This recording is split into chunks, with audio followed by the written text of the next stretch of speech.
Hello, welcome to Non-Stop Wrestling Chat. My name is Barry and today we're here to answer SCWSteve's question. Probably one of the hardest questions I've ever been asked, apart from the one that my daughter asked, who's better, Taker or Austin, who do you prefer better? And I've got a video coming on that, guys, so you will enjoy that one, but this one is just as hard. So how would I book Sting if he joined WWE in 2003? I'm going to get into that today, guys. Don't forget to hit like, subscribe and that beautiful notification bell.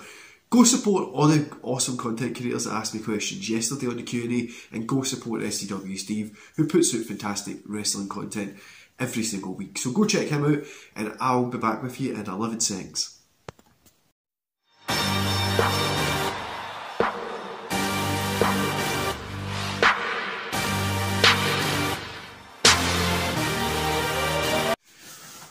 Okay guys, so this one has had me sitting thinking for fucking ages. I didn't know how I would do this. I was really thinking about it. Now, Steve did write, I put the thing that he wrote up here, but he did write 2002.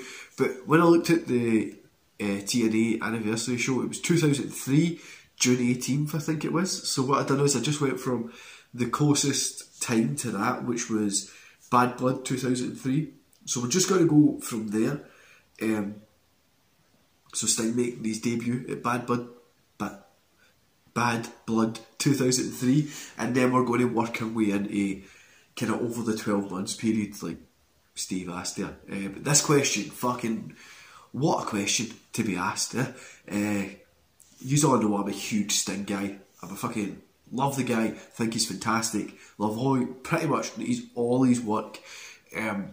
And he's just always been good, and I loved that TNA period as well. So him going to WWE and having those types of great matches. This is only for 12 months, right? I didn't want to put in like dream match every single pay-per-view, because I would be thinking he'd be here for what 2006 he actually came to TNA as like a full-time talent. Then he was there, say 2010. So I know he was there longer, but just say you'd have him from 2003 to 2010. To get your dream matches like with your Kurt Angles, your Ortons, Batistas, fucking the list is endless, you know what I mean? But you'd have all that time to get that. But I think I've booked this as best I can. But we're going to jump back in that wee time machine to 2003.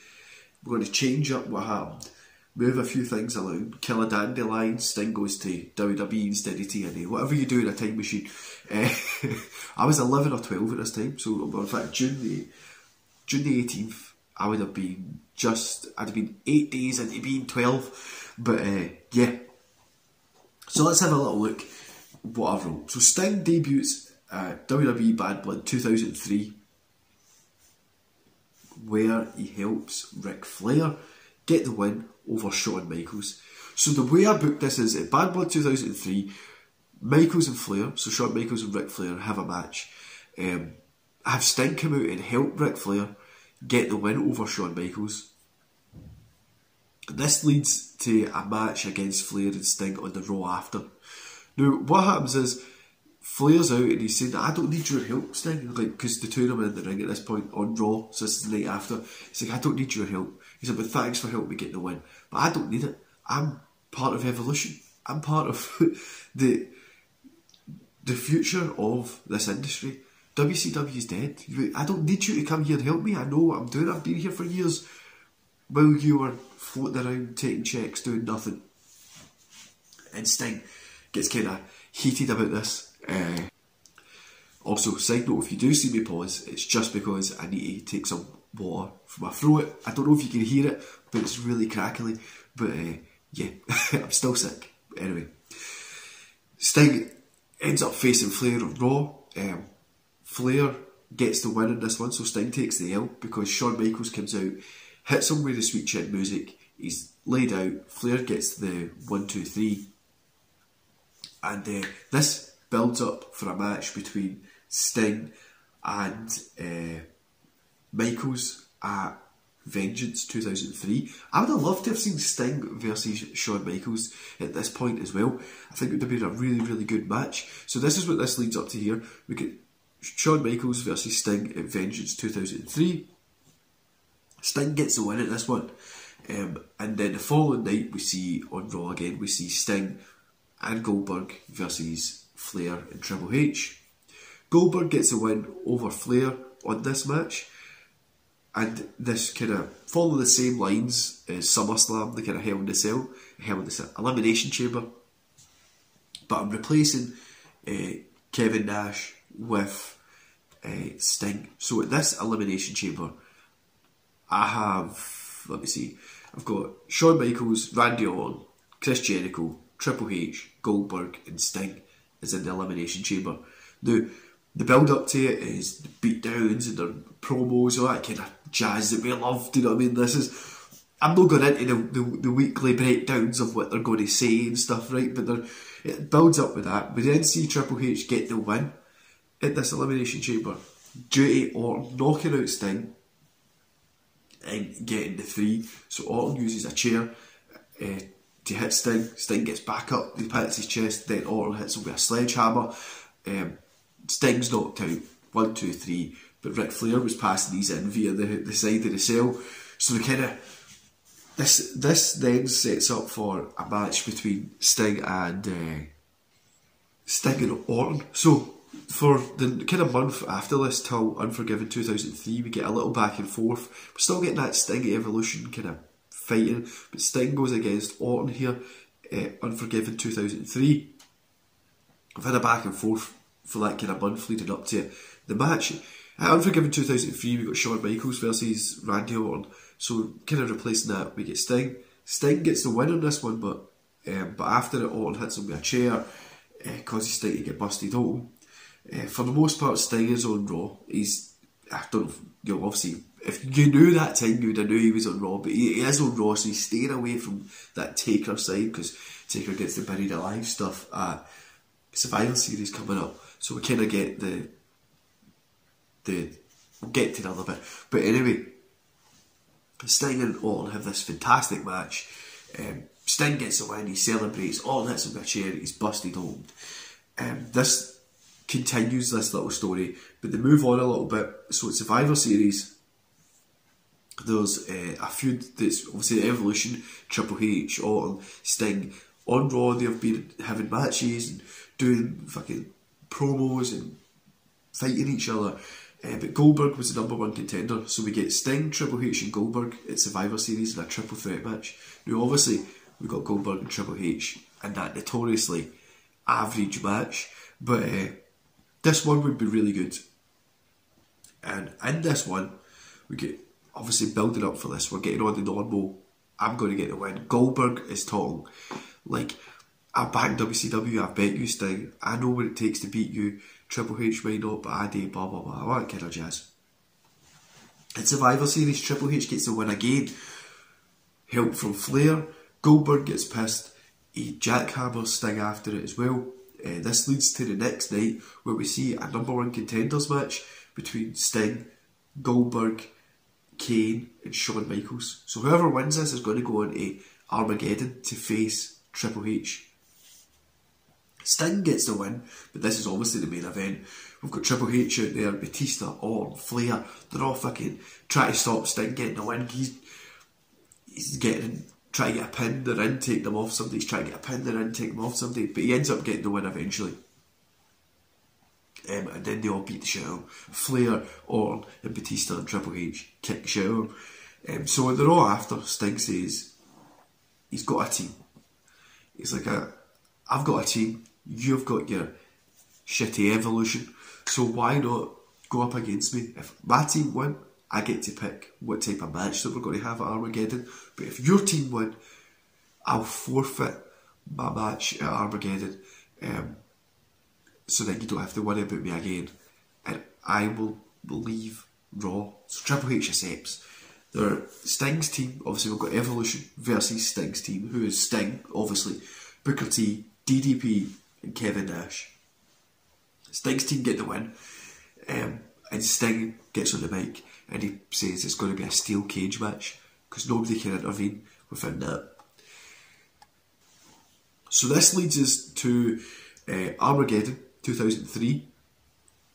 The main event, steady from that triple threat match that we had, Triple H, Goldberg and Kane, it was Sting versus Triple H in a steel cage match for the world title, the big gold, and Sting gets the win. There's fireworks, there's confetti, there's blood. Triple H is getting helped out by Evolution.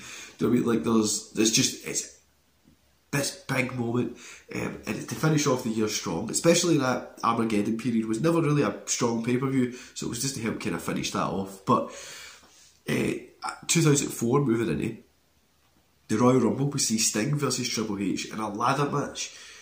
So the rivalry between these two have been heating up over the time. It's been promos and they've been kind of back.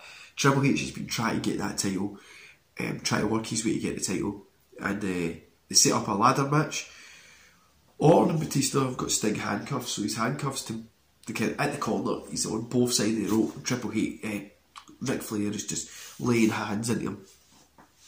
Triple H climbs up, gets the belt, standing tall. Sting is just done in because he's been getting the shit kicked out of him.